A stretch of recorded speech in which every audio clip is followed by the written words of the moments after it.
Alhamdulillah, kita sama-sama bersyukur kepada Allah Subhanahu Wa Taala kerana pada tengah hari ini tuan-tuan ya, dapat kita sama-sama semula tahun 2015. Ya, tahun 2014 pun 2-3 kali je lah datang tuan-tuan. Jadi lama tak datang ke sini. Pada tengah hari ini tuan-tuan punya nota tu saya dah masuk dalam blog saya tu, untuk tengah hari inilah, iaitu tajuk 7 wasiat Malaikat Jibril. Jadi tuan-tuan pergi pada Syukri Harun shukriharun.blogspot.com. Jadi tuan-tuan jumpalah nota yang saya nak bincang pada tengah hari ini, insya-Allah. Saya masukkan matan hadis ni dalam tu. Saya ulang balik ya. shukriharun.blogspot.com. Sambung semualah. blogspot.com. Ada dalam tu, insya-Allah. Jadi perbincangan kita ni perkara yang selalu kita dengar, cuma dia tidak tersusun lah. Yang dalam hadis ni dia lebih tersusun. 7 wasiat Malaikat Jibril alaihi salam, yang mana Nabi kita bersabda, riwayat daripada Jabir Al-Ansari radhiyallahu anhu, anin Nabi sallallahu alaihi wasallam, sabda Nabi, mazala Jibril yusini Jibril atau Jibrail bil jar hatta zanantu annahu yaj'aluhu warithan.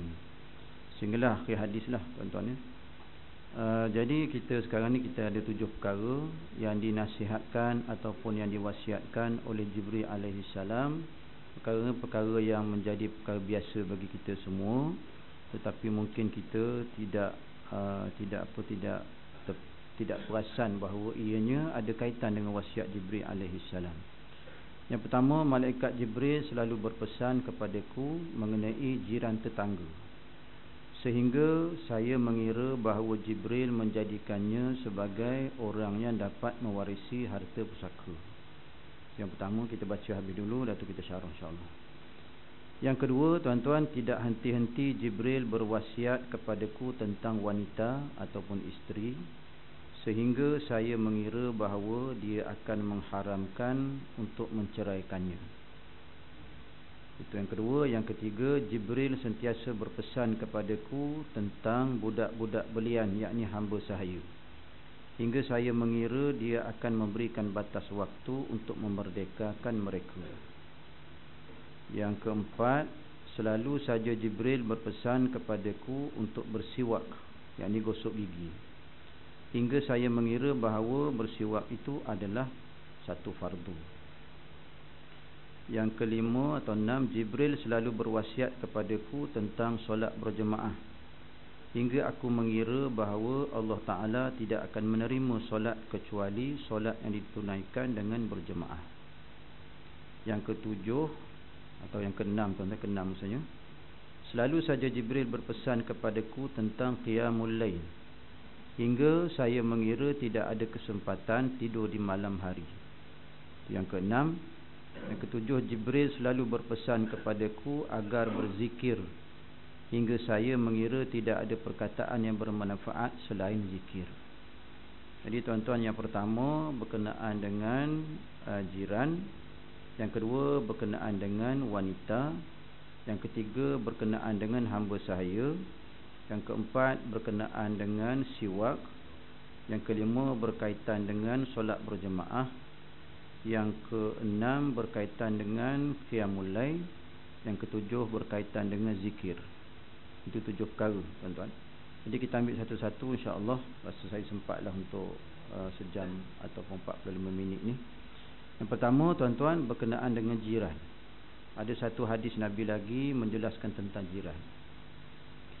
Bila kita ni bangkit daripada kubur, iaitu di alam akhirat, setelah tiupan sangkakala yang ketiga.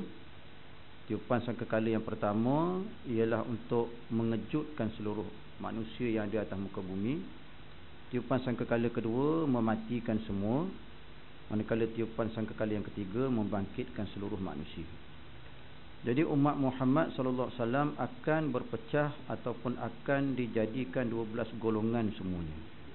Satu saja masuk syurga, 11 golongan lagi semuanya masuk neraka. Yang 11 golongan masuk neraka itu tuan-tuan, termasuklah salah satu daripadanya orang yang menyakitkan jirannya. Orang yang membuat jirannya berasa hati.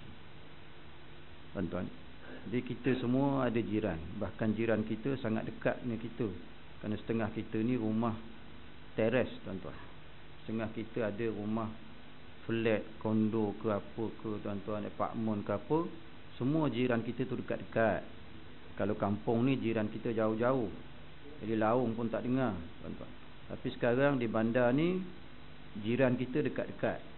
Jadi jiran yang dekat-dekat ini, tuan-tuan, menyebabkan kita sentiasa perlu berjaga-jaga supaya apa juga yang berlaku di rumah kita tidak mengganggu jiran sebelah kita, tuan-tuan. Kadang-kadang hentakan kaki tu untuk orang yang flat, apartmen dengar, tuan-tuan, kuat. Kadang-kadang kita ketuk sana, ketuk sini, tuan-tuan. Bila start pukul 7 pagi kita ketuk. Pukul 10 pagi tak nak ketuk, tuan-tuan, pukul 7 pagi dia ketuk. Begitu. Kadang-kadang malam dia ganggu. Tuan-tuan, ganggu orang malam-malam. Semuanya itu dah dikira gangguan-gangguan yang dilarang oleh Allah Subhanahu Wa Taala daripada kita lakukan, tuan-tuan. Termasuklah parking kereta contohnya, tuan-tuan. Parking kereta, kalau kita nak parking sekejap depan rumah tu, beritahu. Jangan tak beritahu. Nanti dia nak keluar masuk susah, tuan-tuan, ataupun dia rasa bahawa itu milik dia. Depan rumah dia tu milik dia, tuan-tuan. Jadi tak boleh kita sewenang-wenang, tak ada masalah lah, tuan-tuan. Itulah keadaannya. Jadi banyak lagi benda-benda yang melibatkan jiran. Sehingga ada juga hadis Nabi yang mengatakan bahawa zina itu haram, tetapi zina dengan jiran lagilah haramnya. Maksudnya besar lagi dosa.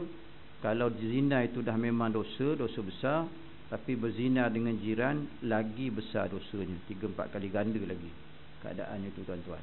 Jadi kita lihat bagaimana Islam ini menjaga institusi masyarakat. Itu kalau kita bincang dalam bidang yang lebih luas lah, bahawa Islam ini sangat mementingkan keamanan masyarakat, tuan-tuan. Sehingga jiran sama jiran itu boleh dikatakan perlu dijaga hak masing-masing, tuan-tuan. Itu menunjukkan Islam itu sangat mementingkan kemasyarakatan, tuan-tuan. Sehingga kan Jibril alaihissalam ni, kata Nabi, datang tiap-tiap hari pada Nabi ni. Tiap-tiap hari datang pada Nabi, tuan-tuan, beri pesan berlaku baik pada jiran, tuan-tuan. Sampai Nabi kita kata seolah-olah aku rasa bahawa jiran aku ni bila aku mati dia boleh mewarisi harta benda aku. Itu menunjukkan betapa, tuan-tuan, ni Islam itu mengambil berat tentang masalah-masalah jiran. Dan kita boleh diseksa dalam neraka kerana masalah jiran, tuan-tuan. Dan kita boleh jadi apa? Boleh jadi kita dilempar dalam api neraka semata-mata kerana masalah jiran, menyakiti hati jiran, tuan-tuan. Sampai kita sendiri, tuan-tuan, kalau kita nak bina sesuatu yang boleh menyekat angin masuk ke dalam rumah jiran kita, tuan-tuan, kita kena beritahu dulu. Nak elak tak boleh lah, sebab orang nak extend rumah, tuan-tuan. Ada anak ramai, jiran kita anak seorang, kita anak 5. Jadi kita terpaksa juga besarkan rumah kita, kedepankan sedikit. Itu menyebabkan pemandangan itu terhalang, ataupun angin masuk terhalang, tuan-tuan. Semuanya itu kena minta izin, ataupun kena maklumkanlah sekurang-kurangnya, tuan-tuan. Tak adalah datang-datang terus je buat macam tu je, tuan-tuan. Jadi itu tidak manis dipandang orang, tuan-tuan, ataupun tak manis tengok keadaannya. Itu yang pertama yang selalu kita dengar. Yang kedua, Jibril tidak henti-henti. Jibril berwasiat kepadaku tentang wanita, yakni isteri, sehingga saya mengira bahawa dia akan mengharamkan untuk menceraikannya. Ini berkenaan dengan isteri. Isteri adalah sebahagian hidup kita, tuan-tuan. Dan isteri merupakan orang yang paling dekat dengan kita. Kalau tuan-tuan nak tahu, kalau sekiranya kita ni, tuan-tuan, diberi kredit oleh isteri, maknanya okeylah orang tu. Kira okeylah orang tu, tuan-tuan. Kalau isteri dia kata suami saya bagus, tu bagus sungguhlah tu. Kalau di luar kita ni bagus, kita hebat, tapi di belakang bila isteri tengok kita, suami aku di rumah, tuan-tuan ya. Jadi kalau di mata isteri kita bagus, tuan-tuan, maka baguslah kita. Dan satu lagi, tuan-tuan, mungkin maklumat yang tuan-tuan perlu ada juga ialah berkenaan dengan penciptaan orang perempuan itu. Penciptaan Adam alaihi salam tidak ada bapa, tidak ada ibu. Manakala penciptaan Hawa atau orang perempuan ini ada lelaki, perempuan tak ada. Dan lelaki ini dicipta daripada tulang rusuk, tuan-tuan. Tulang rusuk yang paling, perempuan ini dicipta daripada tulang rusuk yang paling atas. Dan yang paling atas itu adalah tulang rusuk yang paling bengkok. Jadi tuan-tuan, kita hilang satu daripada kita punya tulang rusuk belah kiri paling atas. Jadi kita memang tak ada tulang rusuk satu. Orang lelaki ni kira memang cacat lah tuan-tuan. Sebab itu orang lelaki ni senang boleh parking kereta tempat orang cacat. Sebab dia memang cacat tuan-tuan. Kenapa? Kerana tulang dia tak ada. Jadi tulang kita tak ada, kita kekal dalam keadaan cacat. Maka kita mesti kahwin, barulah kita tak jadi cacat. Kerana kita seolah-olahnya kita ambil balik tulang rusuk yang dah tak ada tu, kita ambil balik dengan berkahwin. Itu bermakna bahawa tuan-tuan, kita telah sempurnakan kehidupan kita sebagai seorang Muslim yang sempurna apabila berkahwin. Kerana tulang rusuk kita itu telah balik semula kepada kita. Dan dari segi konsep ni tuan-tuan, tulang rusuk dia dekat dengan lidah tuan-tuan. Tulang rusuk dia dekat dengan lidah. Tulang rusuk paling atas tu dia dekat dengan lidah. Jadi bila dekat dengan lidah tuan-tuan, apa-apa yang berkenaan dengan tulang rusuk terus sampai ke lidah. Jadi orang perempuan, tulang rusuk dengan lidah itu menjadi satu sinonim lah bagi orang perempuan. Tuan-tuan, mulutnya tu tuan-tuan. Saya tak adalah sebut tentang semua orang perempuan begitu tuan-tuan. Ada orang perempuan yang baik tuan-tuan, yang kita semua tahu bahawa perempuan yang baik ini bila kita tengok dia, sejuk hati kita tengok tuan-tuan. Sebab tu Islam menganggapkan bahawa perempuan yang baik ini adalah zinatul ardi, perhiasan dunia tuan-tuan. Saya ada baca satu kisah. Kisah ni tuan-tuan boleh cari dalam laman web Dr. Khalid Al-Jubairi, daripada pakar jantung Hospital Al-Walid Abdul Mustashfa Al-Walid tuan-tuan, Khalid Al-Malik Khalid Mustashfa di ataupun satu hospital di Riyadh tuan-tuan. Dia pakar jantung. Pada satu hari tuan-tuan, datang kepada dia seorang budak umur 4 tahun sakit jantung. Jadi masuk hospital, jantung ni tuan-tuan masalah. Jantung budak ni masalah. Jadi bila dia datang 2-3 hari, jantung dia berhenti. Bila jantung berhenti, dia buat dengan apa menatang orang panggil tu tuan-tuan. Ikutlah tuan-tuan ni, benda tu yang boleh yang terangkat dada orang tu, terangkat tu tuan-tuan, sekali buat tu tuan. 45 minit dia buat kat budak tu tuan-tuan. Jadi bergerak jantungnya. Gerak jantung. Tapi tak sempurna lah. Dia pun pergi buat laporan pada ibu bapa budak ni. Buat laporan satu jantung, keadaan macam mana, kritikal macam mana. Ibu budak ni kata apa tuan-tuan? Alhamdulillah. Nah, kita nak fokusnya mak budak ni tuan-tuan. 3 hari lepas tu berhenti pula jantung. Habis caralah, tekan tuan-tuan, tak bergerak juga jantung. Datang dia buat laporan, dia kata kemungkinan anak ni mati. Sebab dia tak ada usaha, dia dah kira habis dah tuan-tuan. Ibu dia kata Alhamdulillah. Kata Dr. Khalid, aku tak pernah tengok orang macam ni. Aku tak pernah tengok orang macam ni. Kalau biasanya disampaikan berita anak begitu, dia meraung dah. Dia kata Alhamdulillah. Selepas Alhamdulillah, bergerak jantung tu. Jantung tu berdenyut balik tuan-tuan. Subhanallah tuan-tuan. Kali ketiga dia serang jantung, tapi kali ni tuan-tuan kuman pula. Kuman kali ni dia terpaksa buka dada tu. Buka dada dan biar terbuka. Kerana masalah kuman. Biar terbuka boleh tengok tuan-tuan dada dia, dia punya jantung berdenyut. Tuan-tuan beritahu kalau lagi sekali ke mak dia kata Alhamdulillah. Sampai kali keempat, kali kelima, kali keenam tuan-tuan, masalah demi masalah yang timbul pada anak dia ni, sehingga dia duduk 6 bulan tuan-tuan. Dengan cara setiap kali buat laporan pada mak dia Alhamdulillah, setiap kali laporan pada mak dia Alhamdulillah. Tak pernah pun kata merunguk ke, tak ada. Dah tu tuan-tuan, selesai daripada tu, daripada dah sehat dah anak ni, Dr. Khalid kata mustahil budak ni boleh sihat dari segi ilmu perubatan dia. Tapi Allah beri sihat tuan-tuan.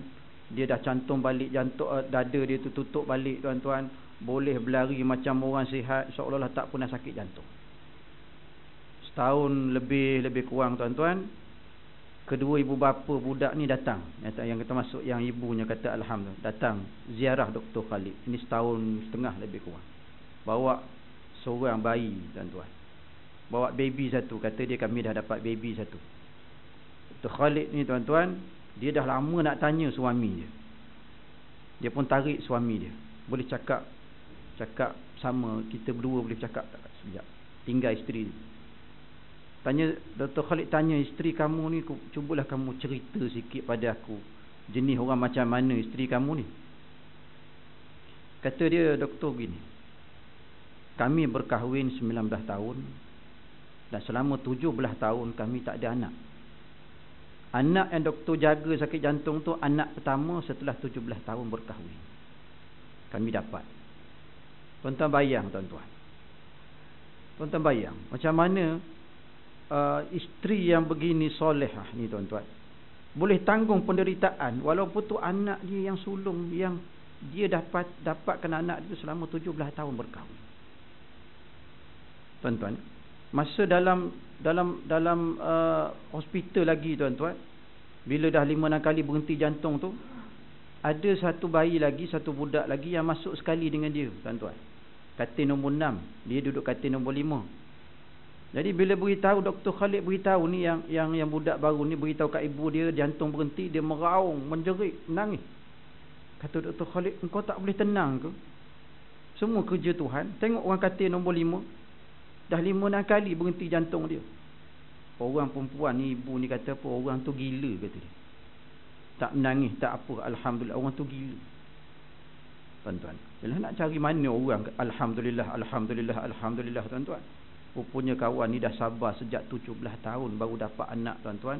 Anak dia kena jantung, sakit jantung pula tuan-tuan. Dia sabar lagi. Kalau 17 tahun boleh sabar, takkan seketika ini sakit tak boleh sabar.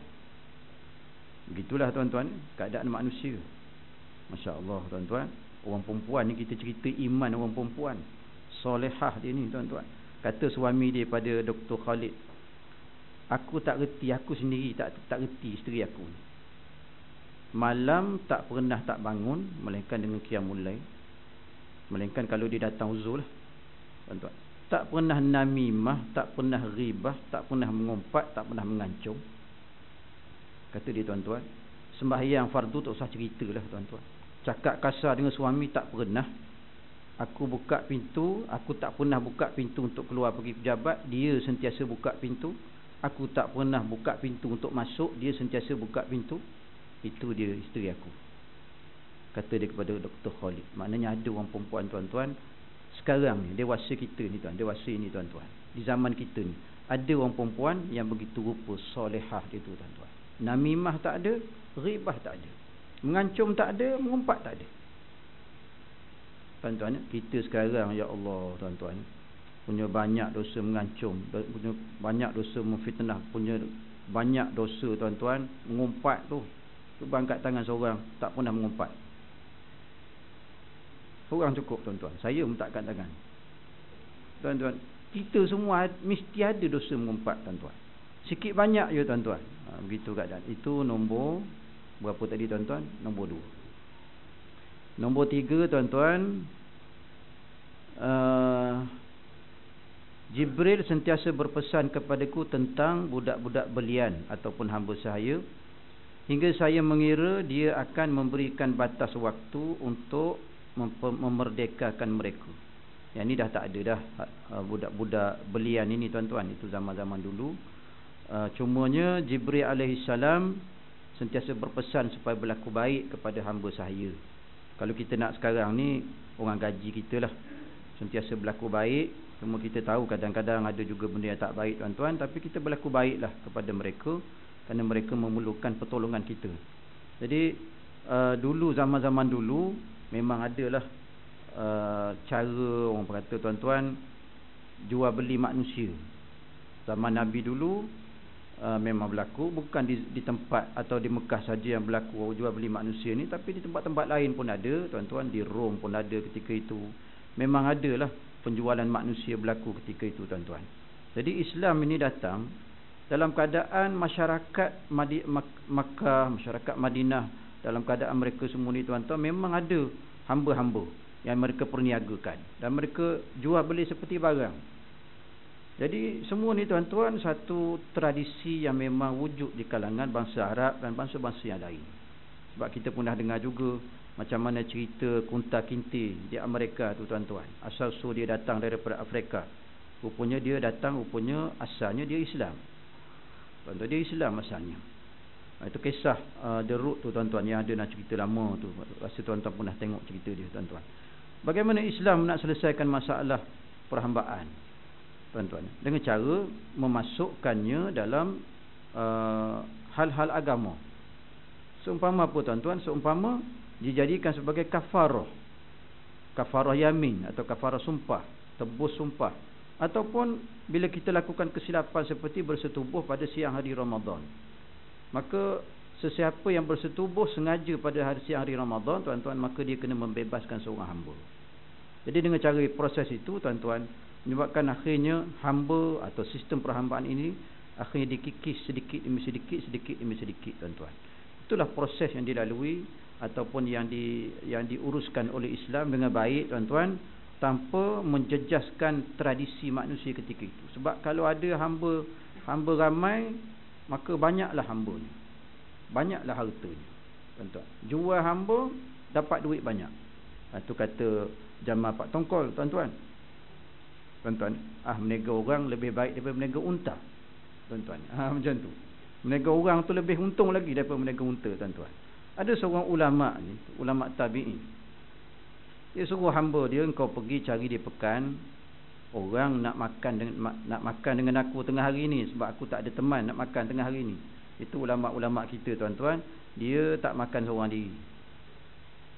Antara orang yang suka sangat dengan tetamu ni, yang digelar dengan Abu Dhiyafah, tuan-tuan.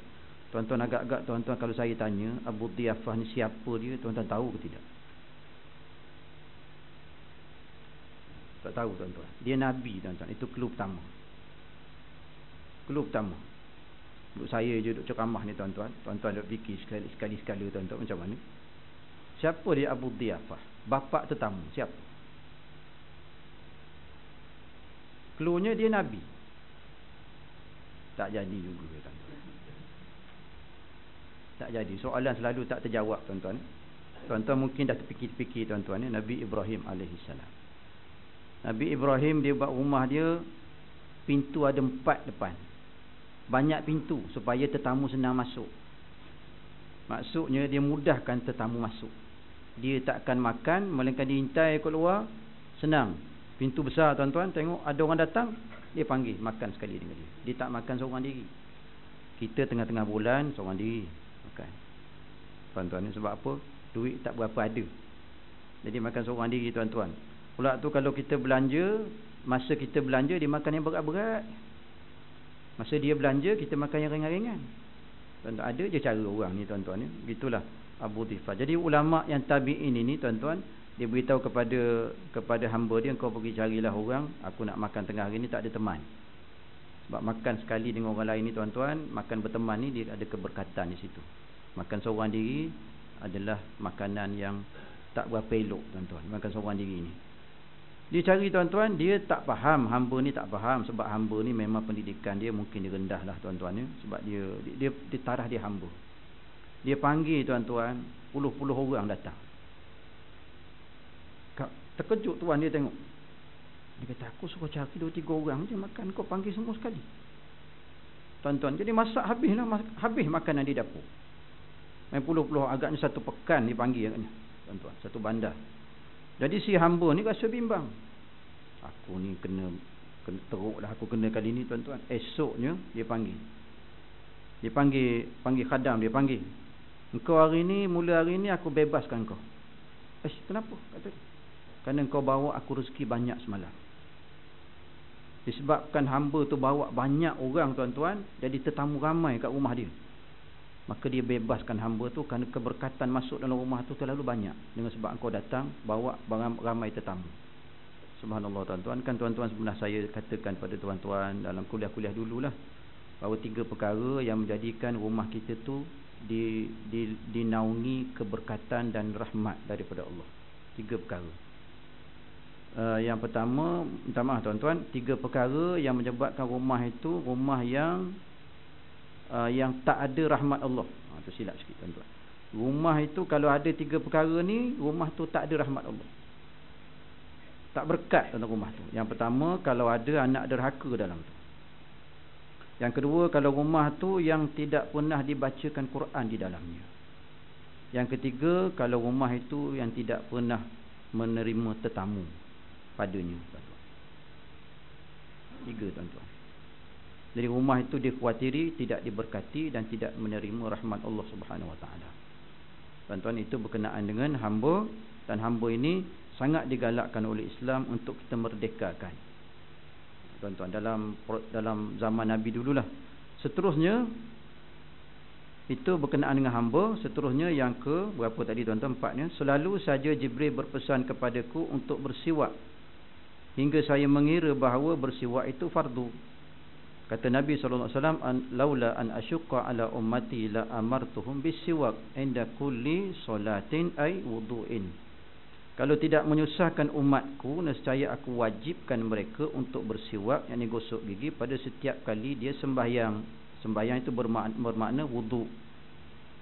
Tetapi oleh kerana dia menyusahkan umatku, maka aku tak wajibkan. Jadi gosok gigi ni tak wajib tuan-tuan, tapi kalau bau sangat dia jadi wajib lah. Dia jadi wajib disebabkan oleh bau mengganggu orang. Kalau bau tak mengganggu orang tak apa tuan-tuan ya. Jadi tak boleh kita jadi wajib hukumnya. Itu pentingnya bersiwak tuan-tuan. Dan kita digalakkan untuk menggunakan kayu siwak tu, kayu sugi. Kerana dia banyak kelebihannya tuan-tuan. Termasuklah kalau ada luka-luka dia cepat senang, atau dia senang sembuh tuan-tuan. Dan orang kita ni satu benda tuan-tuan yang ditegur oleh seorang guru saya dulu, nama Dr. Muhammad Oklah. Dalam kelas ni untuk orang Malaysia saja dia buat. Dia kata saya nak tegur kepada sahabat-sahabat kita ni yang selalu dengan kayu sugi. Bila nak semayang, gosok, letak dalam kocik. Benda tu kotor bawa semayang sekali. Betul lah dia tak najis, tapi dia kotor. Tuan-tuan ni saya rasa tuan-tuan faham apa yang saya maksudkan. Bila kita ambil hadis Nabi kata siwak itu fi kulli wudu'in, bila nak berwuduk gosok, bukan masa semayang. Jadi budaya yang ambil masa semayang tu, duduk dalam saf, tiba-tiba bila orang qamat ambil sugi tuan-tuan, gosok, letak dalam kocik, itu kotor. Ramai orang tak perasan tu tuan-tuan. Dr. Muhammad Oklah tuan-tuan, PhD dia setahun 3 bulan di Azhar. Punya cerdik otak dia tuan-tuan. Dia beri nasihat pada pelajar-pelajar Malaysia, kamu jangan buat benda kotor macam tu. Elok gosok gigi ni, elok setiap kali fi kulli inda kulli wudu'in, bukan sembahyang. Nabi gosok gigi ketika nak wuduk, bukan sembahyang tuan-tuan. Dan kalau kita nak buat masa sembahyang pun tuan-tuan, selepas gosok itu letak tepi, jangan masuk dalam sembahyang sekali dengan kita. Jangan letak dalam kocik, dia kotor. Walaupun dia tak najis sah sembahyang, tapi dia kotor tuan-tuan. Adakah selut itu yang tak najis kita boleh biar di kaki kita ke untuk sembahyang? Walaupun dia sah, kita tak nak macam tu tuan-tuan. Masya-Allah tuan-tuan, ramai orang silap. Itu betapa Islam itu sangat mementingkan kebersihan. Siwak tuan-tuan, an-nazafatu minal iman. Itu bahasa yang hadis yang selalu dihafal oleh anak-anak kita di pasti atau di tazkar. Tuan-tuan, an-nazafatu minal iman. Bersih itu sebahagian daripada iman, tuan-tuan. Dan terkejut kita tengok satu label apa ataupun papan iklan di tengah-tengah kota Bangkok. Dia kata jagalah kebersihan sebagaimana yang dianjurkan oleh Islam.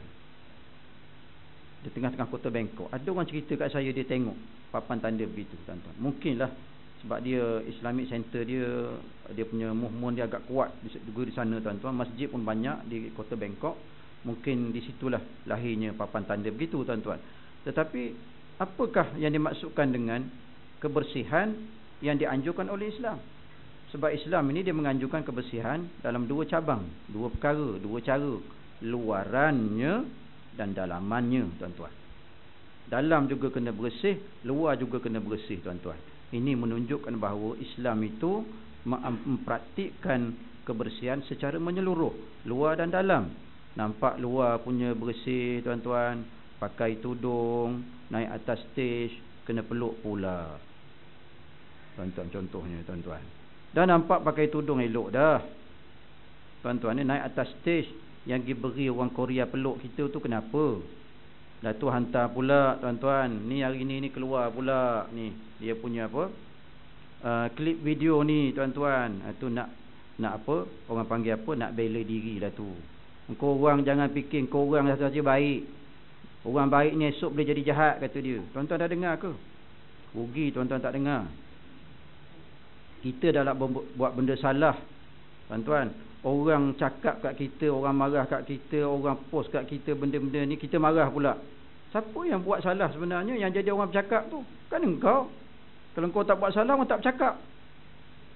Dah tu hantar pula klip video pula satu lagi, tuan-tuan. Macam kata Allah beri kita pilihan, dan kita pergi tu macam Allah izin kita pergi.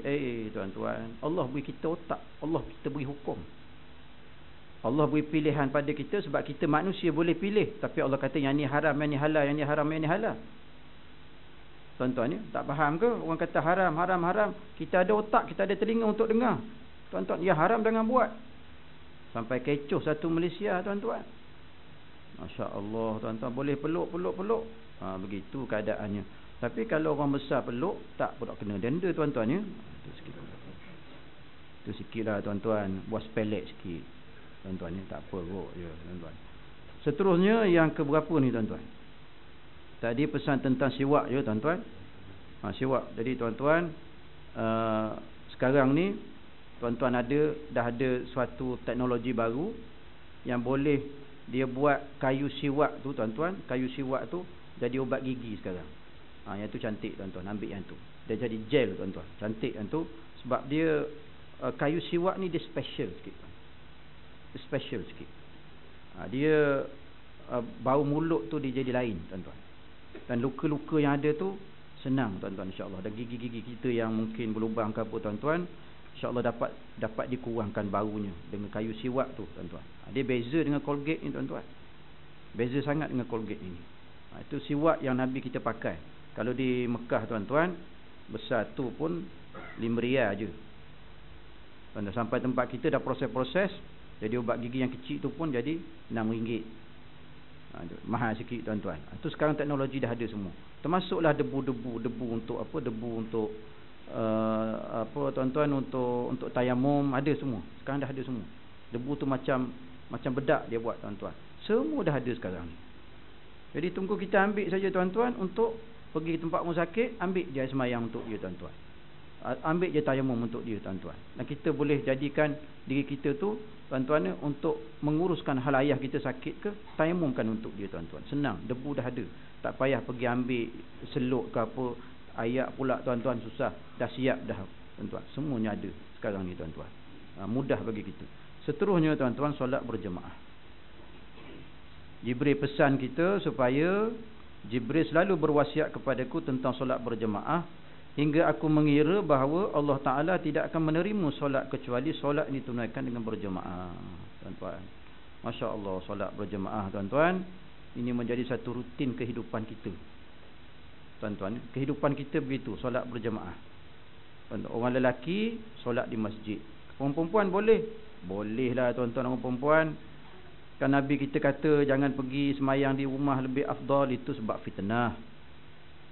Tapi masalah kita, tuan-tuan, kita semayang, kita kata Nabi tak beri orang perempuan pergi masjid. Pasal malam Nabi beri pergi ke? Nak tanya pasal malam. Kerja, tuan-tuan, kerja kita datang, orang perempuan datang tu, tuan-tuan. Banding dengan semayang, pergi semayang berjemaah di surau dekat rumah, mana lebih besar fitnah dia? Kerja naik bas 3 kali naik bas, tuan-tuan. Tuan-tuan ya, siap dengan rakit lagi naik. Tuan-tuan. Musim-musim banjir ni rakit lagi naik, tuan-tuan. Sampai gitu, naik bas nombor 2, turun naik nombor 3, naik nombor 4, silap pula, pusing balik pula, tuan-tuan. Banyak bendanya tu, tuan-tuan. Dengan semayang di masjid dekat rumah kita, pergi dengan suami, apa fitnahnya, tuan-tuan ya? Jadi suami isteri boleh pergi masjid, tuan-tuan, tak ada masalah apa. Yang dulu masalahnya sebab masalah fitnah itu masalah keselamatan. Dari segi keselamatan itu yang menyebabkan orang perempuan dilarang pergi, tuan-tuan. Maka kita rugi, tuan-tuan. Ada orang Allah beri dia, tuan-tuan, ada dua hadis.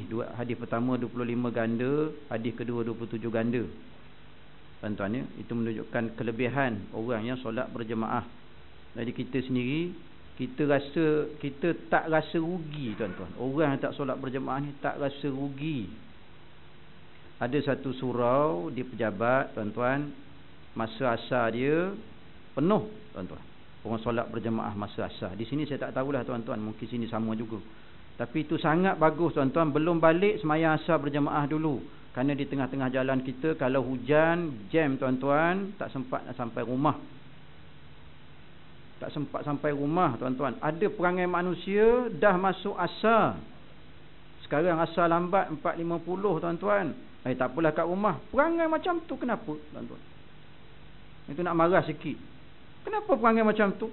Gopoh sangat nak balik, tak boleh kan masuk. Semayang berapa minit? Tuan-tuan, pejabat saya pergi masa asar. Jadi Tok Imam asar. Saya tengok belakang, tuan-tuan. Masya Allah, penuh. Orang semayang asar penuh, tuan-tuan. Bukan semayang asar je penuh, tuan-tuan. Duha pun ada 2-3 saf. Oh, cantik, tuan-tuan. Cukup cantik. Kalau macam ni kita boleh jaga, tuan-tuan. Duha kita jaga, tuan-tuan, ni solat berjemaah kita jaga, terutama solatul wusta tu, tuan-tuan. Solat asar tu di antara katanya solatul wusta, tuan-tuan. Itu solat yang dijaga, yang cukup dijaga, yang disebut dalam hadis Nabi. Ada kata solat subuh, ada kata solat asar, tuan-tuan. Maka kita di pejabat ni, solat asar dulu, baru balik, tunaikan yang hak Allah dulu, tuan-tuan. Baru balik, tuan-tuan.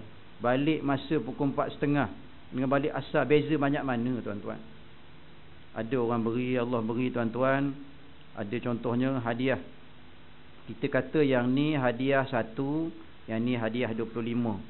Tuan nak mana satu, saya nak yang satu. Tuan-tuan setuju? Tuan-tuan setuju ke? Dia punya analogi mudah sangat, tuan-tuan. Cuma tuan-tuan tak berapa nak jawab. Sebab apa? Entah, tak tahulah saya, tuan-tuan. Macam mana, tuan-tuan? Tuan-tuan nak yang satu ke ataupun yang 27? Tuan-tuan tak payah jawab. Saya dah tahu tuan-tuan nak jawab apa 27. Tuan-tuan, memang tuan-tuan nak 27, tapi kenapa tuan-tuan duk kejar yang sebiji ni? Kenapa tuan-tuan duk kejar yang sebiji ni, tuan-tuan? Macam tu. Tuan-tuan, nak main golf pagi tu, tak boleh pergi sembahyang subuh lah hari ni sebab nak main golf. Tuan-tuan ya, 27 ganda solat di masjid surau tu, tuan-tuan. Kita boleh sembahyang kat rumah satu je dapat, tuan-tuan. Orang beri apple sebiji dengan 27 biji, pilih mana satu nak, ambil sebiji,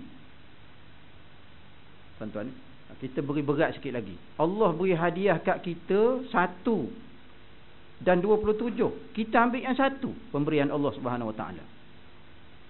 Tuan-tuan, cuba ingat, tuan-tuan, dalam setiap hari kita ni, tuan-tuan, banyak solat berjemaah ke banyak solat seorang diri? Tak payah jawab, tuan-tuan, jawab sendiri. Kira hari ni berapa kali solat berjemaah. Dah ada 2 solat. Ni Zuhur, alhamdulillah solat berjemaah. Subuh tadi macam mana? Ada orang naik bas tengah azan. Dia sembahyang kat mana tu agaknya? Naik bas tengah azan. Orang perempuan mungkinlah angkat bendera agaknya, tuan-tuan. Orang lelaki macam mana? Uzur juga. Ada ke orang lelaki uzur? Tuan-tuan, kenapa tak semayang? Anak saya jawab, uzur. Pada datang mana pula kalimah uzur ni? Umi cakap, dia kata. Sebab anak tu tanya, Umi tak semayang, uzur. Jadi Umi dia tanya dia, adik tak semayang, uzur. Dia lelaki, tuan-tuan. Ada juga macam tu, tuan-tuan. Ada manusia tak nak terima hadiah Allah 27, dia ambil 1. Konsep solat berjemaah, tuan-tuan, bila kita beli cara borong dengan beli satu-satu. Kalau kita beli tin susu, beli susu tuan-tuan, ambil, nampak ada koyak dia punya kertas, tak lawa lah tuan-tuan. Tapi kalau kita beli banyak-banyak, sini ada kemek sana, kemek sini, yang ni ada tu tuan-tuan, tak apalah pakai borong. Gitulah Allah terima semayang kita tuan-tuan. Kalau kita semayang satu, Allah kira sungguh. Satu-satu, terperinci Allah kira. Tapi kalau datang dengan berjemaah, Allah kata tak apalah, aku maafkan semua kesalahan hamba-hambaku yang solat berjemaah, sebab aku pakai borong. Tuan-tuan, konsep solat berjemaah tuan-tuan, aku pakai borong tuan-tuan. Jadi penerimaannya terjamin, sebab Allah terima cara ramai-ramai. Yang ni satu tuan-tuan, silap rokok sikit tuan-tuan, separuh tinggal. Itu baru rokok pertama. Tak masuk rokok ketiga, keempat, kelima, rakaat pertama, rakaat kedua. Habis satu lagi, habis, kosong. Kosong tuan-tuan, tak ada apa. Solat berjemaah tuan-tuan ya. Inilah di antara amalan-amalan yang senang dibuat dan pahalanya besar. Nak bangun solat tahajud tuan-tuan, kita mungkin tak larat, kerja sampai pukul 7 malam. Tuan-tuan ni baru balik rumah, kita tak larat, kita letih tuan-tuan. Inilah dia satu-satu solat fardu yang Allah beri ganjaran yang sangat besar. 27 ganda. Satu hadis Nabi kata 25 kali ganda. Tuan-tuan, kenapa kita tak boleh terima hadiah daripada Allah Subhanahu Wa Taala? Yang persoalan kita di sini tuan-tuan, masa kita tuan, masa saya pernah pergi dengan Dr. Nik Rusdi. Tuan-tuan, ada orang mungkin kenal Dr. Nik Rusdi daripada Shah Alam tuan-tuan. Kebetulan saya forum dengan dia masa dia di ITM Jengka. Saya sampai rumah dia, orang tengah azan. Macam mana Ustaz, kita pergi terus ke? Oh, kata dia, Allah panggil ni susah, nak gerak kereta pun malas, kata dia. Nanti takut Allah tanya, masjid dah panggil, kau bergerak juga ke? Allah tanya susah. Tuan-tuan, Allah tanya susah tuan-tuan. Macam tu pun dia ambil kira, baru azan tuan-tuan. Padahal kita boleh pergi depan sana, ada surau ke apa, kita tak boleh. Surau panggil ni kita pergi surau dululah. Tuan-tuan, punya jaga orang yang tuan-tuan tinggi ilmunya, ibadatnya kuat tuan-tuan, kita jadi malu. Masya-Allah tuan-tuan, solat berjemaah itu tuan-tuan merupakan tiang yang tinggi, yang nampak, orang nampak tuan-tuan Islam tu pada solat berjemaah. Kehebatan Islam ni tuan-tuan pada perkumpulan setiap kali datang solat fardu. Tapi kita sekarang hanya ada pada solat Jumaat saja tuan-tuan. Solat fardu kita tak ada. Solat fardu hanya berapa soft saja tuan-tuan yang ada pada kita. Tak macam solat apa? Solat Jumaat. Tuan-tuan, setiap kali yang pernah kita dengar ada seorang syekh tu di Palestin, dia kata sentiasa saja ada beberapa orang Yahudi yang melihat ketika solat subuh dilangsungkan di beberapa buah masjid. Satu hari dia sempat tanya, kenapa kau hidup mari tengok cek kita orang semayang? Dia kata sebab selagi mana orang Islam sembahyang fardunya seperti subuh tak penuh sembahyang Jumaat, kami selamat lagi. Kata. Tapi bila orang Islam sembahyang fardunya penuh seperti sembahyang Jumaat, kami akan celaka. Kami tak selamat. Tuan-tuan tengok tuan-tuan orang kafir punya kajian dia. Kalau solat berjemaah penuh macam Jumaat tuan-tuan, itu kekuatan masyarakat Islam. Tuan-tuan biasa mungkin Jengka tuan-tuan, di Jengka. Minta maaf lah saya sebut tentang Jengka sikit tuan-tuan. Tapi ada seorang ustaz ni sebut, hantar pergi tengok, kata. Hantar pergi tengok setiap tempat di setiap Jengka. Jengka kan banyak tuan-tuan. Dia ada lebih kurang kat 300,000 orang kat situ tu, tuan-tuan. Jengka Gelanggi tuan-tuan, yang Lepah lah banyak tuan-tuan situ. Setiap tempat saya pergi tuan-tuan, kalau masjidnya sembahyang berjemaahnya 5 atau 6 saf, insya-Allah masalah dadah di Jengka itu kurang. Tapi kalau kita pergi tuan-tuan, kuliah maghrib tu pun tak sampai 1 saf, siap tuan-tuan. Sekali polis datang, 3 trak tak cukup nak angkut budak-budak muda di Felda tu. Setiap Felda ada 400 buah rumah lebih kurang tuan-tuan. Sekali tangkap, tak boleh tangkap setahun. Sebab apa? Jail penuh. Tuan-tuan, memang macam tu. Miqyasnya, ukuran kita pakai memang macam tu tuan-tuan. Kalau solat berjemaahnya ramai sampai 5-6 saf tuan-tuan, kurang masalah dalam Jengka tu. Kampung tradisi sama. Sama tuan-tuan. Itu kita ukuran yang kita pakai tuan-tuan. Itu yang ke berapa tak ingat dah tuan-tuan. Seterusnya selalu saja Jibril Kita 1.5 ni siap. Selalu saja Jibril alaihi salam berpesan kepadaku tentang qiyamul lail, hingga saya mengira tidak ada kesempatan tidur di malam hari. Pesan tentang qiyamul lail, tuan-tuan. Allahu akbar. Duduk tengah-tengah malam, tuan-tuan, duduk mengadu pada Allah Subhanahu wa taala. Orang tak ganggu, anak tak ganggu, isteri tak ganggu, orang lain tak ganggu, orang tu tak ganggu, telefon pun tak ganggu, tuan-tuan ya. Tak bunyi WhatsApp, tak bunyi apa, tak bunyi, tuan-tuan. Kita bersama dengan Allah Subhanahu wa taala pada malam. Tuan-tuan ya. 3 suara yang Allah kasih. Kerana 3 suara yang Allah kasih, suara ayam berkokok, suara orang baca Quran, suara orang yang bertaubat pada waktu malam. 3 suara yang Allah kasih. Suara ayam berkokok kerana gerak orang untuk sembahyang mai subuh, tuan-tuan. Suara orang baca Quran walaupun bunyi macam radiogram lama, tapi Allah kasih suara tu, tuan-tuan. Dan suara orang yang bertaubat pada waktu malam ataupun pada waktu sahur, tuan-tuan. Wabil ashar hum yastaghfirun. Pada waktu sahur mereka bertaubat pada Allah Subhanahu wa taala.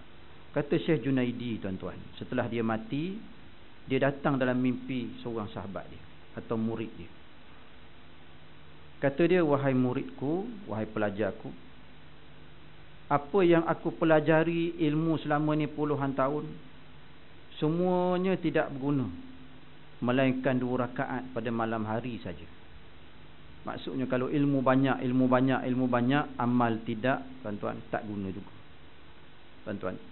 Yang Allah kira 2 rakaat pada waktu malam, solat qiyamul lail, tuan-tuan. Inilah perangai orang-orang yang, tuan-tuan, dikira sebagai orang-orang yang awabin ke, orang-orang yang, tuan-tuan, yang jenis orang yang suka beribadat pada malam.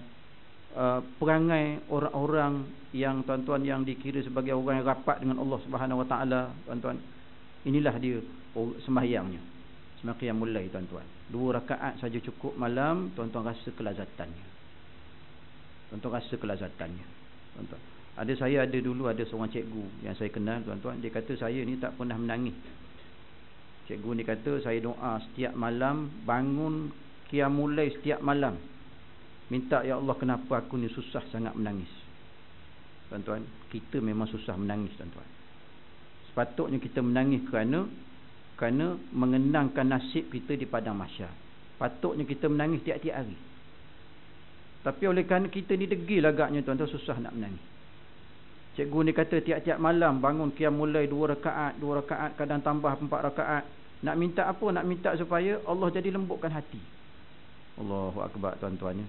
10 tahun doa, tuan-tuan, barulah dapat lembut hati. Baru dapat, tuan-tuan. Baca Quran sikit, menangis. Baca hadis Nabi sikit, menangis. Sebut tentang kiamat sikit, menangis, tuan-tuan. Kita tak macam tu. Tuan-tuan, kita tak macam tu. Tempat yang paling cantik untuk kita, tuan-tuan, bermunajat dengan Tuhan ketika dalam masa, tuan-tuan, dalam masa kita qiyamul lail. Itulah tempat paling cantik, paling seronok, paling lazat, tuan-tuan, untuk kita beribadat pada Allah Subhanahu wa taala. Cubalah, tuan-tuan. Kita nak cuba-cuba, kita nak cerita pada tuan-tuan, mungkin tak berapa sampai.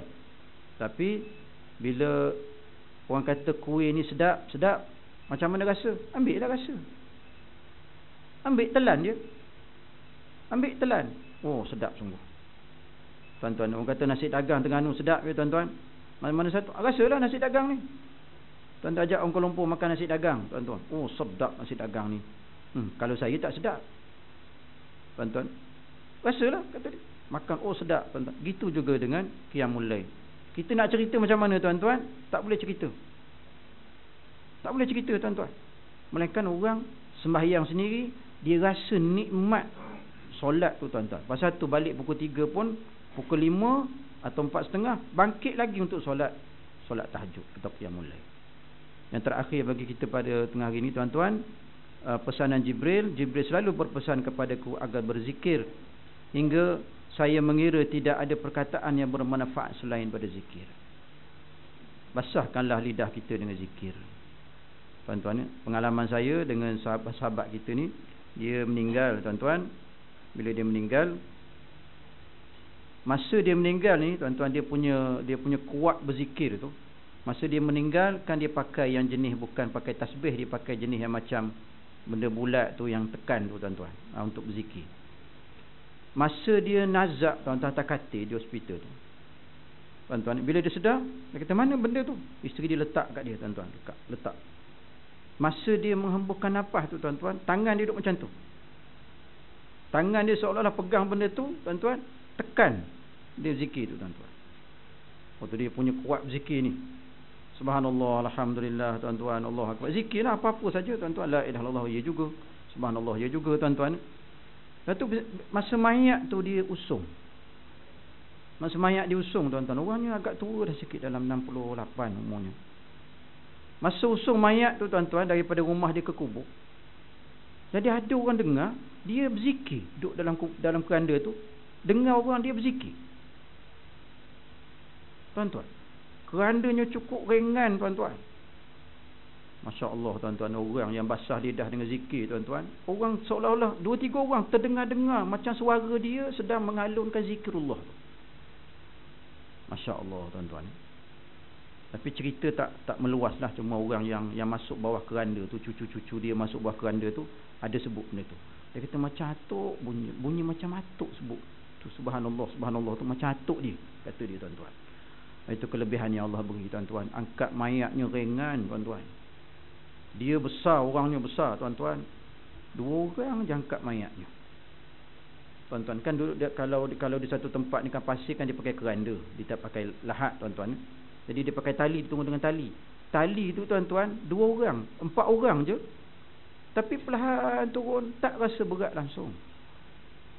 Ringan mayatnya tuan-tuan. Masya Allah tuan-tuan. Masa sembahyang tu, dah habis mandi, dah habis apa, masa sembahyang tu tuan-tuan, belakang ni berpeluh lagi ni tuan-tuan, berpeluh lagi belakang. Bila kita cium mayat dia tuan-tuan, berasa basah ni peluh ni. Masya Allah, tu tanda-tanda mayat baik tuan-tuan, zikrullah. Masya Allah tuan-tuan ya. Itu di antara 7 perkara yang menjadi wasiat Jibril alaihi salam kepada kita semua tuan-tuan. Benda biasa, tapi kita susun dengan baik supaya kita semua tuan-tuan yang biasa kita dengar ni beramallah dengan 7 perkara ni. InsyaAllah kita akan menjadi hamba Allah yang benar-benar mendapat ganjaran pahala yang besar di sisi Allah Subhanahu Wa Taala. Itu tuan-tuan, nasihat saya untuk tuan-tuan dan juga untuk saya sendiri, supaya kita menjadi Islam yang Muslim yang benar-benar tuan-tuan, yang sempurna insya-Allah. Yang baik itu datang daripada Allah, yang kurang itu kelemahan saya. Wallahu a'lam. Allahumma aghnina bil ilmi wa zayyina bil hilmi wa akrimna bit taqwa wa jammilna bil afiyah. Sallallahu ala sayidina Muhammad wa ala alihi wa sahbihi wa baraka wa sallam. Walhamdulillahirabbil alamin.